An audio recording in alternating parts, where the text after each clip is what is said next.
ओम श्री गणेशाय नमः. श्री गणेश पुराण क्रीडाखंड अध्याय 95. संज्ञेची कथा. गणेशास 6वे वर्ष लागल्यावर एके दिवशी विश्वकर्मा त्यास पाहण्यासाठी आश्रमात आला व त्याला पाहिल्यावर नमस्कार करून विश्वकर्म्याने पाश, अंकुश, कमल आणि परशु अशी 4 आयुधे त्याचे समोर ठेवली. ती घेऊन गणेश म्हणाला, ही आयुधे तू कुठून आणलीस?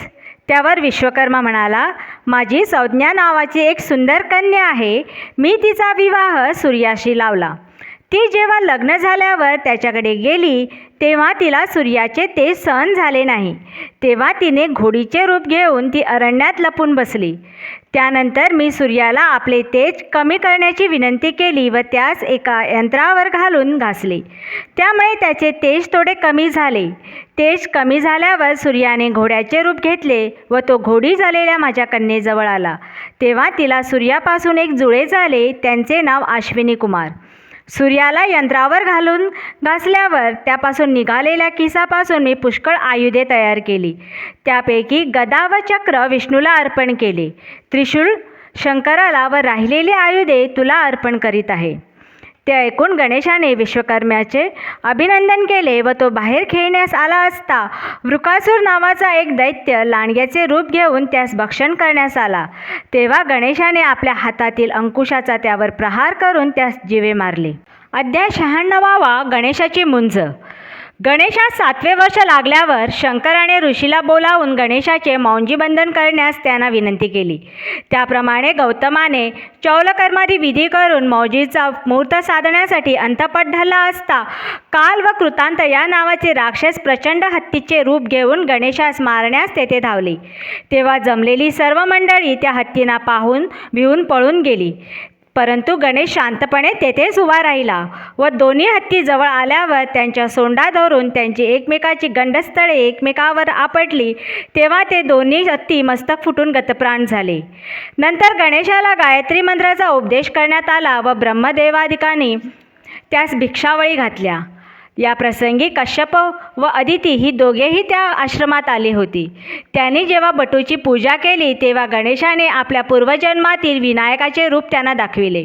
तेव्हा ते पुत्रप्रेमाने गहिवरून आले व त्यास म्हणाले, हे विनायका, आम्हास अंतर देऊ नकोस. त्यावर गणेश म्हणाला, मी तुम्हास परत एकदा भेटेन असे वचन दिले होते. त्याप्रमाणे मी आज तुम्हाला भेटलो. यापुढे मी सर्वांतर्यामी असल्याने सदैव तुमचे जवळ आहे. अध्याय 97. कद्रू व विनता. ब्रह्मदेवास व्यासाने प्रश्न केला, गणेशाला मयुरेश्वर हे नाव का पडले ते मला सांगावे.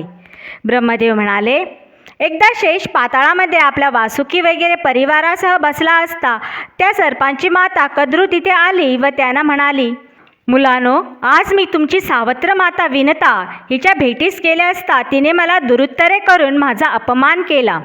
त्यामुळे मला मनस्वी दुःख होत आहे.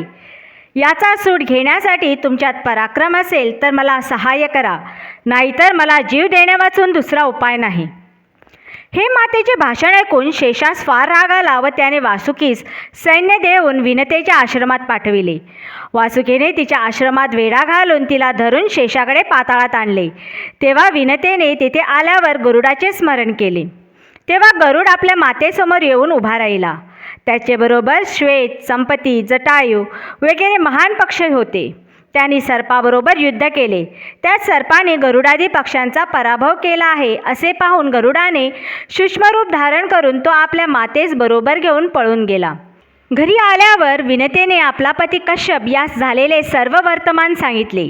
तेव्हा कश्यप तिला म्हणाला, भिवू नकोस, तुला पुन्हा गर्भ प्राप्त होईल. त्यावेळी एक अंडे तुला प्राप्त होईल. ते जेव्हा गजानन फोडील तेव्हा त्यातून उत्पन्न झालेल्या पक्षाच्या नुसत्या शब्दाने सर्व सर्पांचा नाश होईल. हे ऐकून विनतेला आनंद झाला. काही कालाने विनतेने एक अंडे घातले व ते कपड्यात गुंडाळून मातीत पुरून ठेवले. अध्याय 98. गजाननास मयुरेश्वर हे नाव प्राप्त झाले. गणेशाचा व्रतबंध झाल्यावर त्याच्या सोबत्यांना अध्ययन करण्याची इच्छा झाली. तेव्हा गणेशाने त्या सर्वांच्या मस्तकावर आपला वरदहस्त ठेवला. त्याबरोबर त्यांना ज्ञान प्राप्त होऊन ते मंजूळ आवाजात ऋग्वेद, यजुर्वेद, सामवेद आदी वेदांचा घोष करू लागले. तेव्हा आश्रमातील ऋषीमुनी वेद गायन ऐकून आश्चर्यचकित झाले. इतक्यात त्या ठिकाणी विलक्षण स्वापदाचे रूप घेऊन एक राक्षस आला. तेव्हा त्याचे मायावी रूप पाहून गणेशाने आपला पाश त्यावर टाकला. तेव्हा तो राक्षस श्वास कोंडून मरण पावला. तेथे जवळच विनता आपले अंडे उबवीत बसली होती. गणेशाने तिचा डोळा चुकून ते अंडे फोडले. त्याबरोबर त्यातून एक प्रचंड पक्षी बाहेर पडला व तो गणेशाबरोबर युद्ध करू लागला. तेव्हा गणेशाने आपली चारही आयुधे त्यावर सोडली, पण ती आयुधे त्याने आकाशात झेप मारून चुकविली व नंतर खाली जमिनीवर येऊन चपळाई करून तो पक्षी गणेशाच्या पाठीवर येऊन बसला. हे पाहून विनतेने गणेशाला ओळखले व ती त्याला म्हणाली, हे देवादिदेवा, ज्या अर्थी तू हे अंडे फोडले आहेस त्या अर्थी हा माझा बालक तुझे वाहन होईल. हा सर्पांचा संहार करून माझ्या पुत्राची त्यांच्या बंदीतून मुक्तता करेल असे माझ्या पतीने भविष्य केले आहे. तेव्हा हे गणेशा, तू माझ्या पुत्रास सहाय्य दे आणि कार्यसिद्धीस ने. तसेच त्याच्या नामासह तुझा उच्चार लोकांनी करावा असा मला वर दे. विनतेच्या इच्छेप्रमाणे गजाननाने तिला वर दिला व यापुढे आपणास मयुरेश्वर असे म्हणावे असे त्यांनी सर्वांना सांगितले व नंतर मयुरावर बसून तो आपल्या आश्रमात गेला. अध्याय 99. गणेशाचा पराक्रम. गणेशाला 9वे वर्ष लागले असता एके दिवशी तो जवळील एका तलावावर गेला असता एक राक्षस घोड्याचे रूप घेऊन गणेशास पीडा करू लागला. तेव्हा त्याने उडी मारून घोड्यावर स्वारी केली. तेव्हा तो घोडा गणेशासह पाण्यात शिरला. हे पाहून त्याने त्या घोड्याला धरून पाण्यात बुचकळवले. तेव्हा त्याच्या नाकातोंडात पाणी जाऊन तो दैत्य मरण पावला. इतक्या त्या तलावात जलक्रीडा करत असलेल्या नागकन्यांनी त्यास पाहिले व त्या गणेशावर मोहित झाल्या आणि हा आपणास वश व्हावा म्हणून त्यांनी त्यास धरून खाली पाताळात नेले.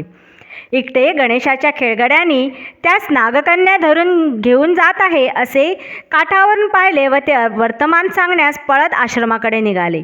तेव्हा वाटेत भगासूर नावाचा एक दैत्य खळ्यासारखा तोंड करून बसला होता. पळताना ती सर्व मुले त्या राक्षसाने पसरलेल्या मुखात येऊन पडली. गणेशाला अंतर्ज्ञानाने आपल्या मित्रावरील हे संकट कळल्यावर तो आपले दुसरे रूप घेऊन त्या राक्षसाच्या शरीरात शिरला व आपला देह फुगून त्या राक्षसाच्या देहाचे 2 तुकडे केले. नंतर आपल्या प्रत्येक मित्राचे निरनिराळे रूप घेऊन संध्याकाळ झाली असल्याने तो प्रत्येकाच्या घरी गेला. अध्याय 100. गणेशाचा पराक्रम. इकडे त्या नागकन्या गणेशाला घेऊन आपल्या पित्याकडे आल्या. तेव्हा गणेशाने त्या नागाच्या डोक्यावर असलेला एक दैदिप्यमान हिरा जबरीने काढून घेतला व तो चालू लागला.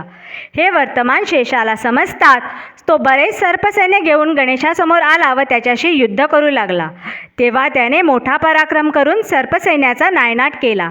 हे पाहून शेष त्यास शरण येऊन गणेशाची स्तुती करू लागला. त्याने संपाती, जटायू वगैरे विनतापुत्रांची बंदीतून मुक्तता केली.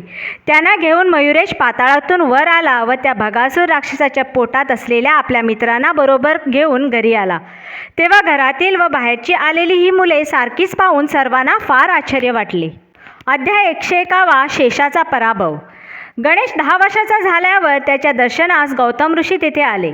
त्यांनी शंकरास विचारले, देवा, तुला हा पुत्र झाल्यापासून राक्षसाने एकसारखा उपद्रव मांडला आहे, तरी तुम्ही हे स्थान सोडून दुसरीकडे निवासास जावे असे मला वाटते. हे ऐकून शंकर व पार्वती गणेशास व इतर 7 कोटी गणास घेऊन मेरू पर्वत सोडून दुसरीकडे राहण्यास निघाले. तेवढ्यात कमलासूर नावाचा एक दैत्य 12 कोटी राक्षस बरोबर घेऊन तेथे आला व गणेशाबरोबर युद्ध करू लागला. तेव्हा गणेशाने त्याच्या सर्व राक्षस सैन्याचा नाश केला. हे पाहून स्वतः कमलासूर युद्धासाठी पुढे झाला. अध्याय 102. कमलासुराशी युद्ध. एका बाजूने घोड्यावर बसलेला कमलासूर व दुसऱ्या बाजूने मोरावर बसलेला मयुरेश्वर यांचे तुंबळ युद्ध सुरू झाले. कोणास कोणी आटोपेना. तेव्हा त्या गणेशाने दैत्यावर आपला पाश टाकला. तेव्हा तो राक्षस विव्हळून मूर्छित पडला. नंतर काही वेळाने सावध होऊन त्याने गणेशावर जोरात शरवृष्टी करण्यास सुरुवात केली. अध्याय 103. मयुरेशपूरची स्थापना. कमलासूर आपणास दाद देत नाही हे पाहून त्याने ऋद्धिसिद्धीचे स्मरण केले. तेव्हा त्या त्याच्यासमोर येऊन उभ्या राहिल्या. गणेशाने त्या राक्षसाच्या रक्तापासून निर्माण होणाऱ्या अगणित राक्षसांना खाऊन टाकण्याची त्यांना आज्ञा केली. त्यांनी गणेशाच्या आज्ञेप्रमाणे रक्तापासून उत्पन्न झालेल्या सर्व राक्षसांना खाऊन फस्त केले. इतक्यात गजाननाने आपला त्रिशूळ उगारून त्या राक्षसावर फेकला. त्याबरोबर कमलासुराच्या देहाचे 2 तुकडे झाले. नंतर विश्वकर्म्याने तिथे एक गणेश मंदिर बांधून आजूबाजूने नगर वसविले व त्यास मयुरेशपूर असे नाव दिले. अध्याय 104. ब्रह्मदेवाचे गर्वहरण. ब्रह्मदेव व्यासास सांगतात, मी एकदा गणेशाचे दर्शन घेण्यासाठी मयुरेशपुराला गेलो तेव्हा तेथील सृष्टी पाहून माझे महत्त्व कमी होईल असे मला वाटले. म्हणून मी त्या मंदिरासह तेथील सर्व सृष्टी गुप्त केली. हे माझे कृत्य गणेशाने जाणले व आपल्या मायेने मयुरेशपुरासह सर्व प्रतिसृष्टी निर्माण केली. तेव्हा माझा गर्व नाहीसा होऊन मी त्यास शरण गेलो व पुन्हा मला गर्व न होवो असा वर मागितला. येथेच आपला 104वा अध्याय संपला. हे गणेश पुराण ऐकणाऱ्या सर्व श्रोत्यांची आध्यात्मिक व सर्वांगीण प्रगती व्हावी ही श्री गजानन चरणी प्रार्थना. Please like, share, comment and subscribe. Thank you.